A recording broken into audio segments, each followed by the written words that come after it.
మంత్రాలకు చింతకాయలు రాలవు అని తెలిసినా కూడా పదే పదేగా దాన్ని కొన్ని సార్లు నమ్మాలనిపిస్తుంది, కొన్నిసార్లు నమ్ముతుంటాం. ఇక ఊర్లలోనైతే చిన్నపిల్లలకి ఏమన్నా ఇంకేమన్నా పక్కింటోళ్ళకైనా కూడా ఊర్లలో ఇక వాళ్ళ కుటుంబాన్ని ఇది మంత్రాలు చేసే కుటుంబం, మంత్రాల కుటుంబం, వాళ్ళు మంత్రగాళ్ళు అని చెప్పేసి వాళ్ళని మాట్లాడడానికి కూడా భయపడతారు. సమాజం అంతా వెలేసినట్టు, ఊరంతా వెలేసినట్టు వాళ్ళ ఇంటిని కొంత దూరంగా ఉంచుతుంటారు.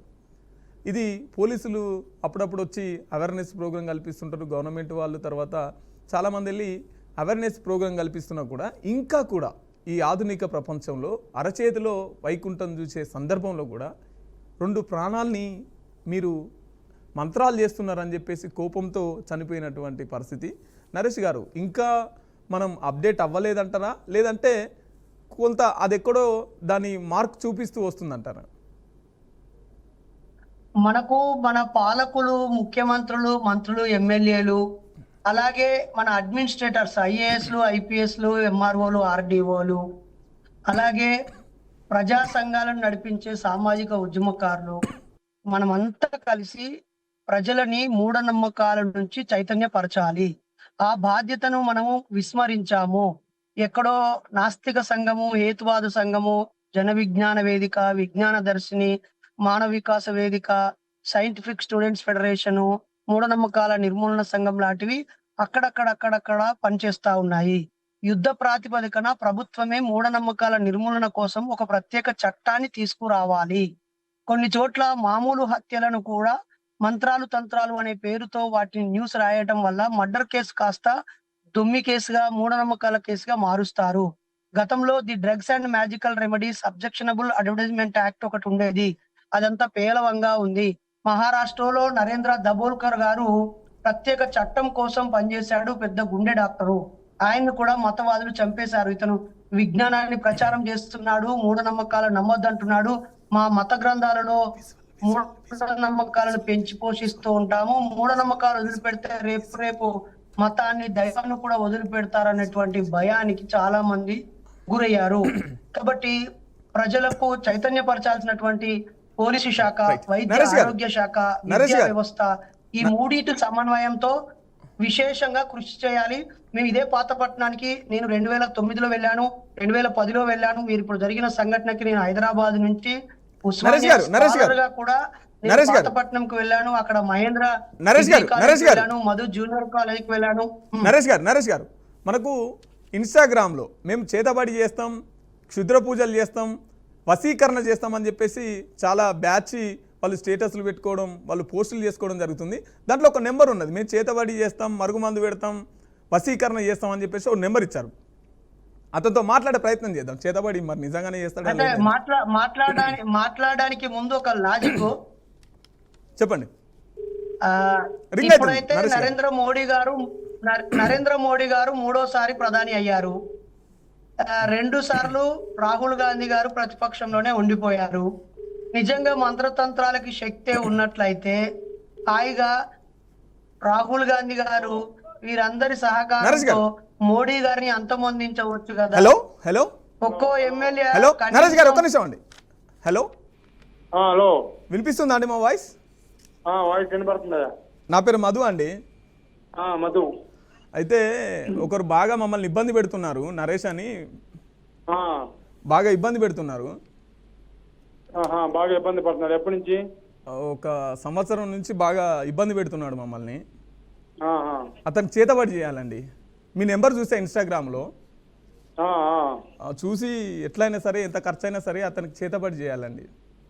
సరేనే, సరే. ఇప్పుడు ఎంత ఉంటుంది అతనికి వయసు? వయసు 30. ఒకసారి మా అన్న మాట్లాడతాడు. మీతో మాట్లాడతాడు బానే?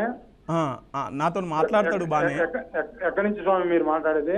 హైదరాబాద్ అండి. హైదరాబాదా? ఏమేం కావాలి మీకు? ఏమేం కావాలి? ఆయన పేరు, ఆయన ఫోటో కావాలా? ఆయన పేరు నరేష్.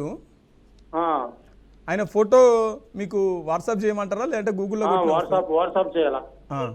ఒకసారి మా అన్న మాట్లాడతాడు. అన్న ఒకసారి మాట్లాడు. హలో, నమస్తే సారు. నమస్తే సార్, చెప్పండి సార్. మీరే మాకు మార్గం చూపియాలి. ఏడాది 2 ఏళ్ల నుంచి వెళ్ళి మమ్మల్ని మస్తు సతాయిస్తున్నాడు. ఆడ భూమి కాడ భూమి నెగులనిస్తలేడు, పానంలో పానం ఉండలేదు, భార్యాభర్తల మధ్య గొడవలు అవుతున్నాయి, పిల్లగాళ్ళు మా మాటలు వింటలేరు. ఓటు పోదామంటే ఓటు అవుతుంది. నువ్వు ఈ నరేష్ అనేట ఆయనకు నువ్వేదో ఒకటి చేయాలి సారు, ఎన్ని పైసలు ఖర్చు అయినా మంచిదే. మా అవ్వకు మోకాళ్ళ నొప్పులు, మా నాయననేమో మంచాల పడ్డాడు, ఎన్ని దవాఖాను తిప్పినా కూడా అసలే తక్కువ అవుతలేదు సార్. మీకు దండం పెడతాం, మీరే మాకు మార్గం చూపియాలి. సరే చేస్తాను. నేను పేరు ఫోటో పంపిస్తే నేను చూసి నీకు చెప్తాను. ఒక 10-15 నిమిషాలు.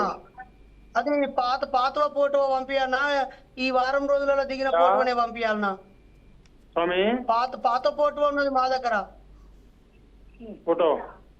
హలో గురువు గారు, పాత ఫోటో ఉన్నది, పాత ఫోటో పంపియాలనా, కొత్తగా ఫోటో తీసి వాట్సాప్ లో పంపియాలనా? పంపించాలా? గురుగారు పంపిస్తాం, ఫోటో పంపిస్తాం.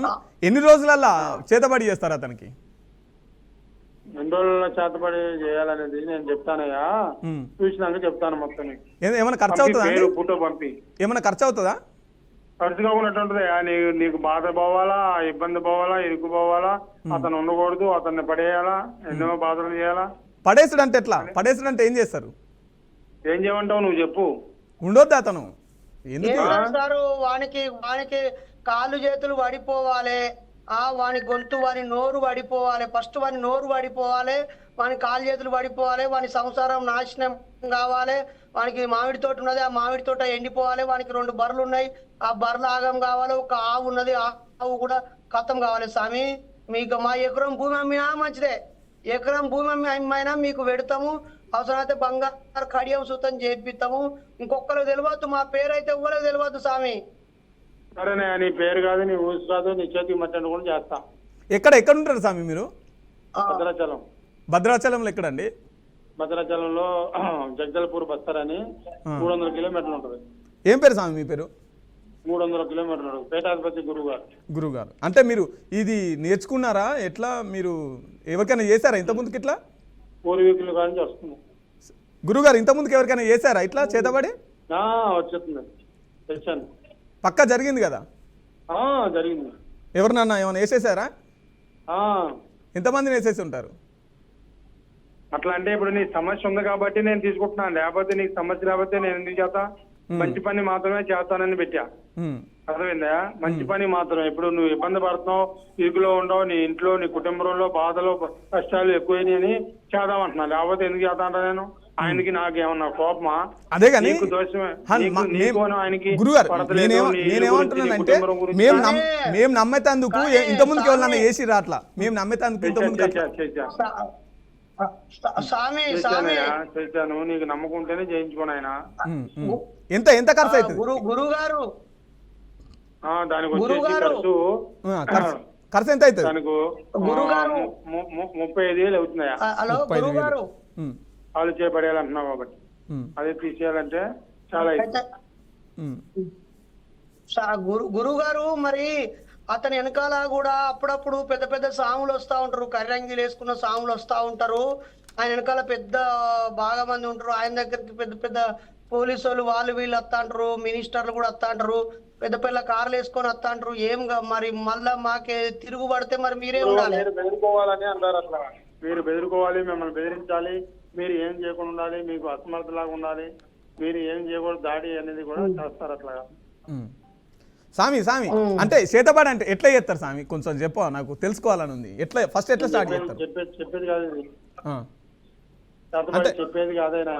ఆయన దగ్గరికి మీరు ఆయన దగ్గరికి వెళ్తారా? ఆయననే మీ దగ్గరికి రప్పించుకుంటారా? ఎవరినే? ఇప్పుడు మేము చెప్పాం కదా, నరేష్ అంటే ఆయనకు మీరు మంత్రాలు రప్పించుకునేది కాదు. నేను తాంత్రిక శక్తులతో, తాంత్రిక ప్రభావంతో నేను బొమ్మ చేసి బొమ్మ తెరవగా ఆయన మీద ఇఫెక్ట్ చేస్తాను. అట్లా చేస్తే ఆయన కాదు స్వామి. ఆయనే ప్రస్తుతం మాకు ఎమ్మెల్యే. ఆయన బొమ్మ చేసి ఆయన బొమ్మ మీద పేరు పెట్టి ఆ పేరు ద్వారా కాలుకి చేయికి పడిపోవాల్సిగా మనం చేస్తాం. స్వామి ఆయన ఎమ్మెల్యే ఇప్పుడు మా దగ్గర. ఆయన ఇప్పుడు మాకు ఎమ్మెల్యే, ఈ నరేష్ అనేట ఏంటి ఆయన ఎమ్మెల్యే. నమ్ముకుంటే చేయించుకో. స్వామి నేను ఏమంటున్నా స్వామి అంటే ఇంతకుముందుకు అట్లా ఎవరికైనా చేసిరు ఏమన్నా పేరు చెప్తారు? అట్లా చేశానని చెప్తున్నా కదా. ఎంత 35,000 ఆన్లైన్ చేయాలా వచ్చి కలిసి ఇవ్వాలా? నీ ఇష్టం, కలిసి అని చేయొచ్చు, ఆన్లైన్ అని చేయొచ్చు. ఏడ మీ- ఫోటోలు ఆన్లైన్ పంపిస్తున్నావు కదా, ఆ. నువ్వు అక్కడి నుంచి ఇక్కడ రావాలంటే చాలా రోజులు పడుతుంది కదా, ఈ లోపల పని అయిపోతుంది కదా నీకు. లేదు మీరు ఇంత మంచి పని చేసినప్పుడు మిమ్మల్ని దర్శించుకోవాల్సిందే. మీ లొకేషన్ పెడతారా అండి? అయ్యా మీ లొకేషన్ మీ అడ్రస్ పెడితే లొకేషన్ మేము పెడతా, నువ్వు పంపి, ఫోటోలు పంపి, పేర్లు పంపి, ఆయన ఏంటి చూస్తా, అసలు అయ్యేదా కాదా, నువ్వు ఏంటి అనేది నేను చూసి చెప్తా కదా. ఉమ్, ఉమ్. ఇప్పుడు ఇప్పటికే డబ్బులు పంపించాలనే నేను ఏం పేరు కదా, పేర్లు ఫోటోలు పంపి. ఏం పేరు అన్నావు స్వామి నీ పేరు?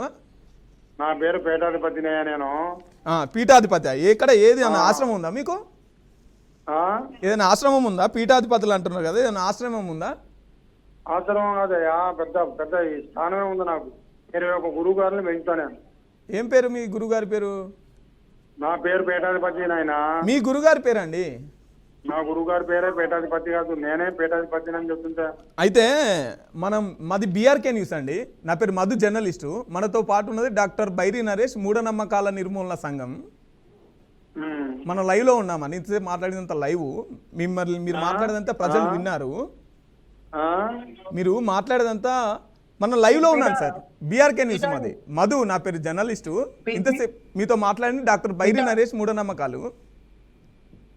సరేనే కాదంట్లా నేను ఇప్పుడు దీనికి సంబంధించి నీకు కావాలన్నావు, అవసరం అన్నావు, నేను డైరెక్టర్ గా పెట్టాను, దీంట్లో తేడా లేదు. నేను ఇప్పుడు ఆన్లైన్ లోనే ఇన్స్టాగ్రామ్ లో పెట్టాను, చూసుకోండి. నా లైక్లు ఎంత ఉన్నాయో, ఎంతమంది చేశానో, కుటుంబం గురించి, ఆరోగ్యం గురించి, సమస్యల గురించి, బాధల గురించి, రేపటి నుంచి ఉండలేండి గురుగారు. రేపటి నుంచి మీ దుకాణం ఏమి ఉండదు. విషయం ఏంటంటే పోలీసు వాళ్ళు మిమ్మల్ని ఏం అనట్లేదా అండి? పోలీసు వాళ్ళు మీకు పర్మిషన్ ఉందా? మీ షాప్కి లైసెన్స్ ఉందా? ఇప్పుడు మీకు సమస్య ఏంటి, మీ పరిష్కారం ఏం చేయాలా, అది ఎంతమంది దగ్గర ఇట్లా డబ్బులు తీసుకున్నావు? అంటే లైసెన్స్ అంటే ఇప్పుడు మనం ఏముంది, ఇది ఫోన్ లో చేసుకున్నాం. గురుగారు ఎంతమంది దగ్గర డబ్బులు తీసుకున్నావు? ఉంటేనే కదా వచ్చేది ఎవరైనా సరే. ఎంతమంది దగ్గర డబ్బులు తీసుకున్నారండి? ఎవరి దగ్గర డబ్బులు తీసుకోవాలా? నేను ఇంతవరకు ఎవరి దగ్గర తీసుకోవాలా? ఇప్పుడు నీ దగ్గర తీసుకున్నానా? నీకు చెప్పా గానీ. గురువుగారు ఒకవేళ మీరు అనుకున్న పని చెయ్యకపోతే మా డబ్బులు అందుకని నా దగ్గర రమ్మంటున్నా కదా నిన్ను. కాదు ఇంకే దగ్గర రాయా నువ్వు. ఒక్క నిమిషం ఏదో మూర్తి గారు అన్నారు మీ పేరు చూడు. పీఠాధిపతి గారు చూడు. మీరు ఏ దేవతను మొక్కుతారు? మీరు హిందువా, ముస్లిమా? మీరు హిందూసా, ముస్లిమా? నీకు వివరాలు ఇప్పుడు నేను, నువ్వు ఫోన్ చేసావు, నీ సమస్య ఉందన్నావు, ఫోటోలు పంపిస్తా అన్నావు, నరేష్ బాగాలేదన్నావు, నన్ను ఎమసి పెడుతున్నాడే అన్నావు, ఆర్థికంగా బాధపెడుతున్నా అన్నావు. ఆ బాధను తప్పియాలంటే ఏం చేయాలా? నేను పరిష్కారం చేయాలా? చేస్తా అని అన్నా నీకు, అంతే కదా. విషయం ఏంటంటే గురుగారు, పోలీసు వాళ్ళు ఉండే ఎందుకు? గురుగారు ఇప్పుడు అరచేతిలో వైకుంఠం. ఒక్క నిమిషం నరేష్ గారు ఒక్క నిమిషం. ఆరోగ్య శాఖ ఎందుకు? ఈ విజ్ఞానం ఎందుకు? నరేష్ గారు ఒక్క నిమిషం. గురుగారు మనం లైవ్లో ఉన్నాం, కట్ చేసుకున్నారు గురుగారు. లైవ్ అంటే కూడా తెలియదు. సో చూసాం కదా ప్రజల్ని ఎంత మభ్యపెట్టి, ఇన్స్టాగ్రామ్లో బ్యాచ్ వచ్చి ప్రజల్ని ఎంత వెనక్కి తీసుకెళ్తున్నారు, ప్రజల్ని ఎంత మోసం చేస్తున్నారు. ఇటువంటి బ్యాచ్ మంత్రాలని, చేతబళ్ళని, వశీకరణమని, తర్వాత ఏంది మరుగుమందులని, ఇవన్నీ ట్రాష్, ఇవన్నీ ఉత్తాయి. వీడి బతుకు బాగుంటే, వీని బతుకు బాగుంటే వీడు ఈ దుకాణం ఎందుకు తెరుస్తాడు? 35,000 ఇస్తే నరేష్కి ఏమని చేస్తాడంట? అసలు ఈ రైట్ వీడికి ఎవడిచ్చిండు? ఎవరు ఇంకో మనిషిని ఇబ్బంది పెట్టే రైటు ఎవరిచ్చిండు? నిజంగా అట్లా జరుగుద్దా? అంటే సామాన్యమైన దగ్గర, ప్రజల దగ్గర, అమాయకుల దగ్గర డబ్బులు కొట్టేయడానికి ఇదొక ఉపాయం. పోలీసు యంత్రాంగం, ముఖ్యంగా పోలీసులు ఇటువంటి వాళ్ళని వెంటనే అరెస్ట్ చేయాలి. ఇంకొక బాధితులు ఇంకో 30,000 నష్టపోకుండా ఉండాలంటే వీళ్ళని వెంటనే అరెస్ట్ చేసి లోపలేయాలి. సో చూసాం కదా ప్రజలారా, జాగ్రత్త. మంత్రాలకు చింతకాయలు రాలు, ఇది గుర్తుపెట్టుకోండి. సో ఇదండి ఇవాల్టి స్పెషల్ డ్రైవ్. చూస్తూనే ఉండండి బీఆర్కే న్యూస్, ఇది తెలుగుడి సత్తా. Thank you.